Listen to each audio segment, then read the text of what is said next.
What's going on, guys? Welcome to the channel. Today we're going to be reviewing and breaking down episode 1 of Raised by Wolves. Now, this is a new series on HBO MAX.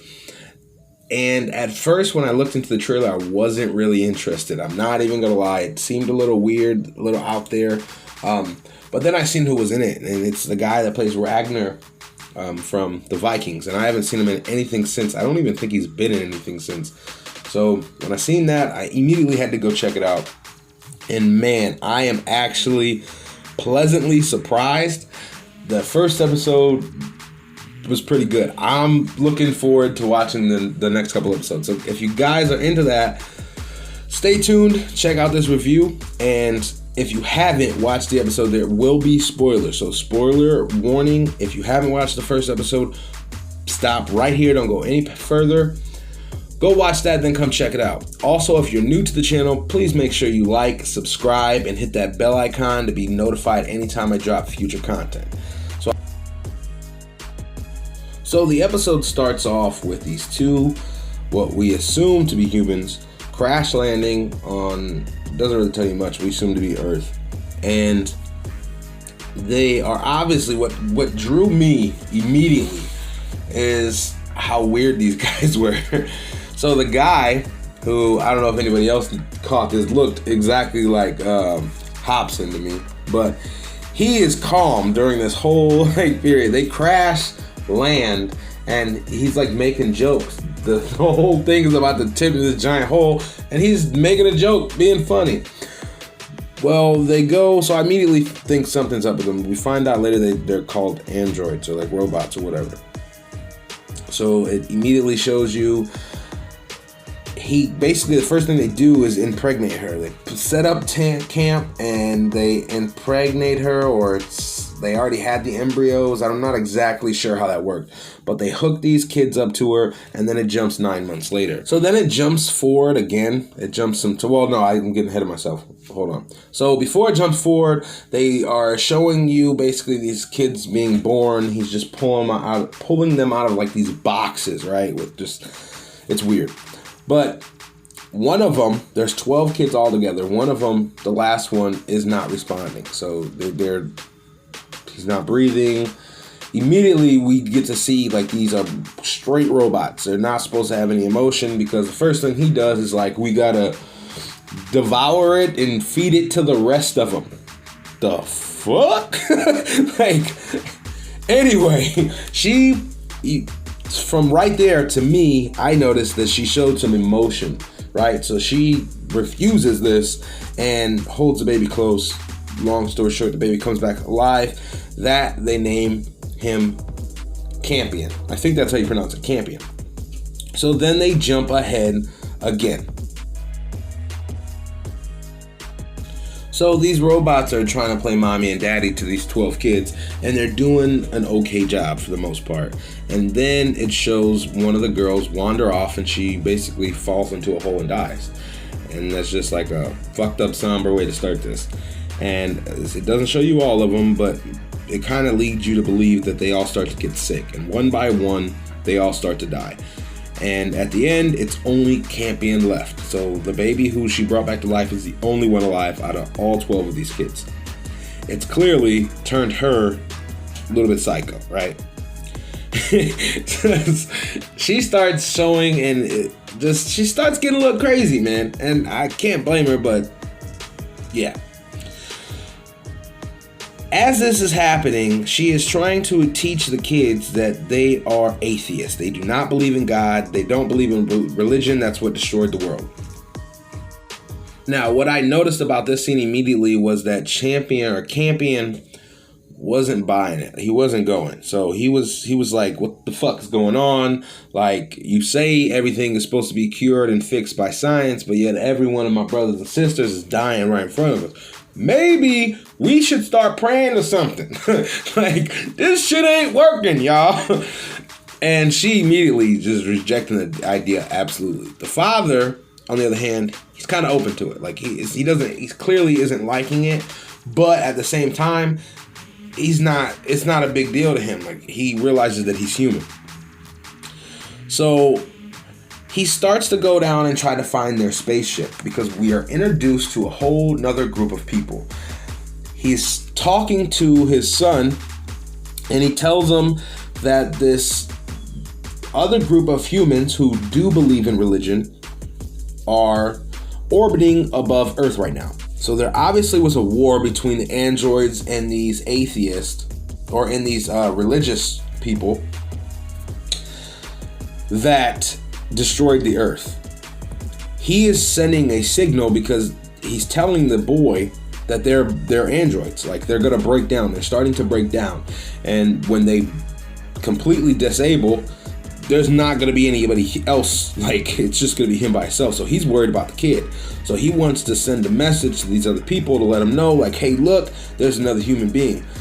Worst case scenario is he starts to believe some faiths that they do, blah, yada, yada. That's like, so what, right? So, but again, he tells the kid, don't tell your mom what we're doing. So later on that night, the mom and the boy are alone, and the mom immediately can sense something's going on.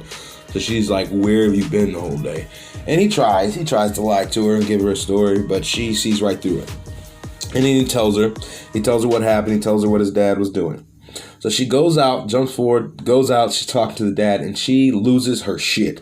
Like, she does, you can clearly see she hates these religion-believing humans. And he's basically telling her, like, look, we're about to die. We don't want him to be by himself. I'm looking out for him. She snaps and murders this dude. Like, straight kills the android, throws his body in a hole, 9 yards. Son starts to question it, right? Son wakes up like, where's dad? And he's not really buying it. He wants to see the body. She says she threw it in the hole, and at that time, she passes out. Well, the boy, he goes down in the hole and finds a ship, accidentally sends a signal. I think he was trying to send the signal, but he sends this signal, and this is where we're introduced to Travis Ragnar. And I cannot tell you how excited I am to see this man back on TV. Like, one of my favorite actors all time, and he's only been in one series, so I'm super excited to see him. Okay, so this is where the show turns left for me and starts to get really good. And I'm gonna try to keep this, like, not so spoilery. Like, I really want you guys to go back and watch this if you haven't watched it. Shouldn't even be on this part if you haven't watched it. But if you just didn't want to waste an hour, you wanted to check it out, just go watch this part. So they land. They're just looking for, whoever. They come friendly. Doesn't seem like they're on any BS. They're just answering the signal that the boy sent up. So he lands. They let him stay for the night. They're questioning, like, what's going on, blah, blah, blah. They're all intrigued with this boy. Some of them start to think I think they call him a prophet. So they decide, all right, look, she's going to break down. She's going to become hostile as she breaks down. I don't know if that's like a symptom to droids getting old or whatever, but they were already seeing that she was going to become hostile. One thing I want to point out, though, is I think that she's evolving. I definitely don't think she's a normal drone or android. I think she's evolving as she's there because they have an android on their side as well. And he makes the comment like he's superior than her. But the next day when they try to take the boy, she loses her shit, snaps, fucks him up like it was nothing. She's supposed to be breaking down, right? Messes him up, kills the other two people, like turns their face into mushrooms just from looking at him, which was crazy. Steals his shit, right? It's like Travis, I don't know his name yet. I don't even know his name. That's why I'm calling him Travis. He is running to the ship, gets in the ship, he's trying to bounce. He's like, fuck this, abort mission. She knocks this nigga out, takes his ship, right? This is where I think she just went way fucking left. Takes his ship, goes back up to the motherboard, right? Fucks up everybody, like kills every human adult on the ship. Then takes all the children that were on the ship and brings them down like everything's cool. And that's how the episode ends. Like, that was some crazy. So yeah, that's how the first episode ends. I haven't even watched the second episode yet. I'm geeked. I wanted to record this before I got into the second episode, but I'm geeked to get into the second episode. There seems like this is set up, to have a lot of backstory, a lot of shit that we don't know about. Who's the good guy? Who's the bad guy? So to be honest, this series has really intrigued me. I'm hoping that there's a lot more to unpack, and it seems like it is. Like, it seems very good, but I'm just ready. But I want to know what your guys' thoughts. What did you guys think about the first episode? Is this something that you're interested in? Maybe check out. I'm telling you guys, if you're into Game of Thrones or Vikings or any of that shit, I know it's a little bit more sci-fi and a little left. Just check it out. We don't got shit else to watch. Like, come on, man. We're in quarantine all day. Just check it out. Anyway, guys, I thank you all for those who stayed through the whole video and watched. Make sure you like the video and subscribe. All the support is really appreciated. Until next time, I'll be dropping the next episode review probably in a couple of days. Maybe tomorrow. Maybe the next day. Who knows? But until then, guys, thanks for watching. Peace out.